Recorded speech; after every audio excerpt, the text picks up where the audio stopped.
अस्सलाम वालेकुम वरहमतुल्लाहि वबरकातुहू। मिस्ट्री हिस्ट्री के चैनल में आप सबको खुश आमदीद। आज की वीडियो में हम होलोफिरा खातून की तारीख के बारे में जानेंगे कि होलोफिरा खातून की आखिर क्या तारीख है। होलोफिरा खातून जो है वो 1243 में पैदा हुई और पैदाइशी ईसाई थी। याहिसार किले के सरदार की बेटी थी जिनका नाम आयदोस था। होलोफिरा खातून की जिंदगी एक शादी की तकरीब ने पूरी तरह बदल के रख दी, तो वो किस तरह, इस बारे में हम आज की इस वीडियो में बात करेंगे। हम सब जानते हैं कि उस्मान गाजी ने बिलेजेक, याहिसार, इन तमाम किलों को किस तरह फतह किया और ये कुर्रश उस्मान में भी बाकायदा दिखाया गया है। होलोफिरा खातून जो याहिसार किले की तेकफुर आयदोस की बेटी थी, तो आयदोस जो है वो उस्मान गाजी के खिलाफ अपनी ताकत को बढ़ाना चाहता था और उसने इस ताकत को बढ़ाने के लिए ये फैसला किया कि वो बिलेजेक किले के सरदार के साथ जो है इत्तेहाद करेगा। और इत्तेहाद किस तरह करेगा कि वो अपनी बेटी की शादी बिलेजेक किले के सरदार के साथ करवाएगा। लेकिन ये शातिर दिमाग आदमी मुनाफिकत की हर हद को पार कर चुका था। एक तरफ उस्मान गाजी के साथ दोस्ताना ताल्लुकात रखे हुए थे और दूसरी तरफ उस्मान गाजी के खिलाफ अपनी ताकत को बढ़ाकर उस्मान गाजी का ही खात्मा करना चाहता था। इसी के लिए इसने अपनी बेटी को भी कुर्बान कर दिया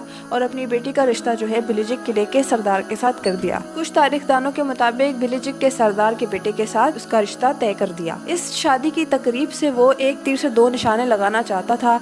एक तरफ उसने उस्मान गाजी को दावत दी कि वो इस तकरीब में हिस्सा ले और उस्मान गाजी के खिलाफ जाल बिछाए और उस्मान गाजी का वहीं पर खात्मा कर दे और उसके बाद काई कबीले पर हमला करके तुर्कों को अपनी जमीनों से भगा दे। दूसरी जानिब अपनी बेटी की शादी करवा कर इत्तेहाद कायम करके अपनी ताकत को बढ़ाना चाहता था। लेकिन कोसे मेहाल, जिनका नाम मिकाइल कोसिस था, जिसने बाद में इस्लाम कबूल करके अपना नाम कोसे मेहाल रख दिया था, तो वो भी उस्मान गाजी के साथी थे। लेकिन वो भी ईसाई थे और ईसाई तेकफुर थे, यानी ईसाई सरदार थे, ईसाई किले के सरदार थे। तो वो इस मीटिंग में शामिल थे जिसमें उस्मान गाजी के खिलाफ प्लान बनाया जा रहा था। तो कोसे मेहाल ने उस्मान गाजी से अपनी दोस्ती और सदाकत को कायम रखा और जाकर उस्मान गाजी को इस सब की इतला दी। उस्मान गाजी ने इसके खिलाफ हिकमत अमली तश्कील दी और आयदोस जो किले का सरदार था उसकी चाल उसी पर उलट दी। उस्मान गाजी ने इस तरह किया कि कुछ अपने सिपाहियों को औरतों के लिबास में आयदोस के किले यानी याहिसार किले में भेज दिया और ये कहकर भेजा कि हम आपकी शादी की तकरीब के लिए आपको कुछ तोहफे भेजना चाहते हैं जो कि आपके किले याहिसार में भेजे जाएंगे। जहाँ शादी की तकरीब में तमाम किलेदार वो शादी की तकरीब में हिस्सा ले रहे थे, तो दूसरी जानिब उस्मान बे ने अपने सिपाहियों के जरिए याहिसार किले को फतह कर दिया। जहाँ आयदोस शराब पीकर ये समझ रहा था कि आज वो उस्मान गाजी का खात्मा करेगा, लेकिन उसकी चाल तो उलट हो चुकी थी और उस्मान गाजी ने याहिसार किला और बिलेजेक किला दोनों फतह कर दिया था।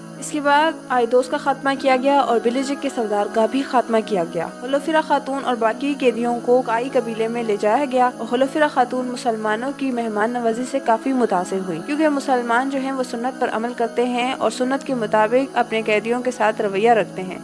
होलोफिरा खातून मुसलमानों से काफ़ी मुतासिर हुई। जैसा कि वो ईसाइयों को अपने कैदियों के साथ रवैया करते हुए देखती थीं, तो वो मुसलमानों में और ईसाइयों में काफ़ी फ़र्क महसूस कर रही थीं। जिसके बाद उस्मान गाजी ने होलोफिरा खातून से उनकी शादी ओरहान गाजी से करने की पेशकश की। होलोफिरा खातून ने इस पेशकश को कबूल किया और होलोफिरा खातून की ओरहान गाजी से शादी कर दी गई। होलोफिरा खातून का नाम जो है ईसाई नाम होलोफिरा था और मुसलमान नाम नीलूफर खातून था। नीलूफर खातून उन पर कैसे पड़ा कि लोग उन्हें नीलूफर चिचक कहते थे।